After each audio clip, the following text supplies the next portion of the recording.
7/6/1984 में गया के बेलागंज थाना के बेलाडीह गांव के सत्येंद्र दास के घर जन्मे रंजीत दास बचपन से ही कुछ अलग करने की सोच रखते थे। जब स्कूल जाने का समय आया तो ये अपनी मां से झूठे बहाने बनाकर स्कूल जाने से बचने लगे। प्रारंभिक जीवन में पढ़ाई में इनका मन नहीं लगने के कारण अपने सहपाठियों के बीच में हंसी के पात्र बने रहे। अपने ग्रामीण दोस्तों के साथ चिकैता, क्रिकेट इत्यादि का खेल खेला करते थे। बाद में जब रंजीत प्राथमिक विद्यालय से मध्य विद्यालय में दाखिला लिए तो अपने पिताजी के तिरस्कार को देखने के बाद मन ही मन पढ़ाई करने का कसम खा लिए। वर्ष 1999 में बेलागंज के अग्रवाल हाई स्कूल से मैट्रिक द्वितीय श्रेणी से पास करने के बाद रंजीत गया के गया कॉलेज गया में नामांकन कराने पहुंचे, लेकिन वहां नामांकन नहीं होने के कारण गया के ही चर्चित महेश सिंह यादव कॉलेज में इंटरमीडिएट के कला संकाय में दाखिला लिए। वर्ष 2001 में बिहार इंटरमीडिएट की परीक्षा प्रथम श्रेणी से उत्तीर्ण करने के बाद ये राजनीतिक विज्ञान से प्रतिष्ठा करने लगे, लेकिन कुदरत को कुछ और ही मंजूर था। रंजीत द्वितीय वर्ष की परीक्षा की तैयारी कर ही रहे थे। अचानक कुछ घरेलू वजह से इनकी पढ़ाई बाधित हो गई और ये द्वितीय वर्ष की परीक्षा नहीं दे सके तथा आगे की पढ़ाई से वंचित रह गए। रंजीत दास प्रारंभिक जीवन में अपने पिताजी को मोची का काम करते हुए देख दुखी हुआ करते थे। अपने पिताजी को इस काम को करने से मना करने लगे, लेकिन इनके पिताजी के पास कोई दूसरा काम नहीं होने की वजह से इसी काम को करना पड़ता था।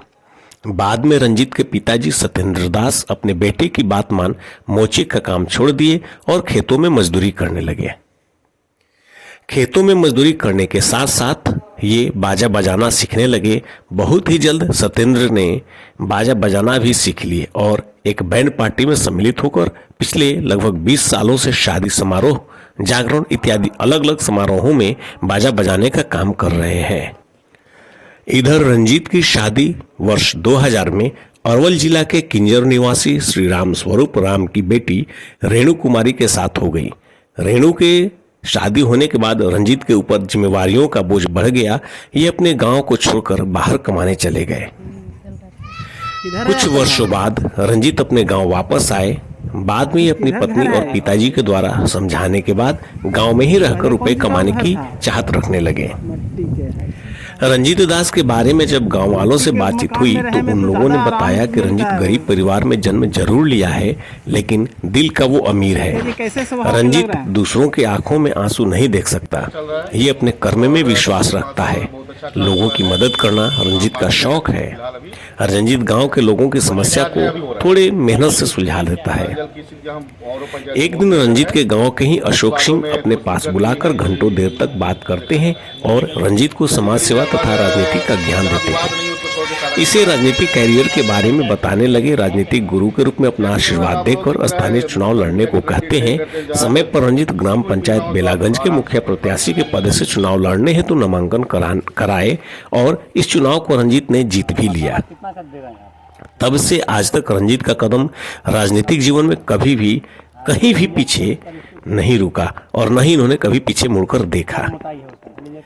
इनके पंचायत के यदि कुछ लोगों को छोड़ दिया जाए तो 90% लोग खुश हैं। सरकार से मिलने वाली सभी तरह की योजनाओं को ये घर घर जाकर बताते हैं। योजना का लाभ सही लाभुकों को दिलाने का काम भी करते हैं। इनके पंचायत में लगभग 80% नली गली, नल जल और अन्य योजना धरातल पर देखने को मिल रहा है। इन्होंने अपने पंचायत में अब तक 450 लोगों को आवास योजना का लाभ देकर उनके घरों को बनवाने में मदद किया है। आज रंजीत सबके चहेते बने हुए हैं। इस ऊंचाई तक पहुंचने का श्रेय ये अपने माता पिता के आशीर्वाद के साथ अपने राजनीतिक गुरु श्री अशोक सिंह को देते हैं। मुखिया जी कोई दिक्कत नहीं ना है, जो भी जरूरत पड़ता है वो हो जाता है। क्या नाम है आपका? कहाँ के निवासी है? हम तो भोरी के रहने वाले हैं। यहाँ पे मकान बना के रहते हैं। ग्राम पंचायत बेला के मुखिया रंजीत दास आपको अपना राजनीतिक गुरु मानते हैं, ऐसा क्यों? रंजीत दास जब जनरल पंचायत चुनाव था, फिर रिजर्वेशन सीट आया तो रिजर्वेशन सीट के चलते हम उसको साथ रखते थे और पंचायत, थाना, ब्लॉक सगरों घुमाते थे, उसको सीढ़ी फाड़ते थे कि राजनीति में हर जन सीट कमज़ोर रहता है, ब्रेन से कमज़ोर रहता है, उसको चलाने के लिए पंचायत कैसे चले हम उसको सिखाते रहते थे। जब पंचायत समिति इसकी पत्नी जीता, उसके बाद फिर हम मुखिया के चुनाव इसको लड़ाए, फिर दोबारा मुखिया के चुनाव भी लड़ा। ये तीनों बार पंचायत प्रतिनिधित्व के रूप में ही काम कर रहा था। जितना कार्य योजना है 15 साल के दरमियान में एक भी पब्लिक के से शिकायत की ओर नहीं आया है कि फलना जगह काम किए और बिना कागज़ पर पैसा निकाल दिए। और कुछ उसको प्रॉब्लम महसूस होता है काम करने में तो हमसे राय सलाह लेता है। और दूसरी बात यह है कि राजनीति गुरु जब मानता है तो शुरू से उसका हमारा समर्थन है और आशीर्वाद रहता है और पीछे भी रहेगा। यानी आने वाले समय में भी आप उनको आशीर्वाद देते रहेंगे। रहेंगे। आप अपना परिचय दे दीजिए। अशोक शर्मा, ग्राम बेलाडी, भाजपा अध्यक्ष। धन्यवाद।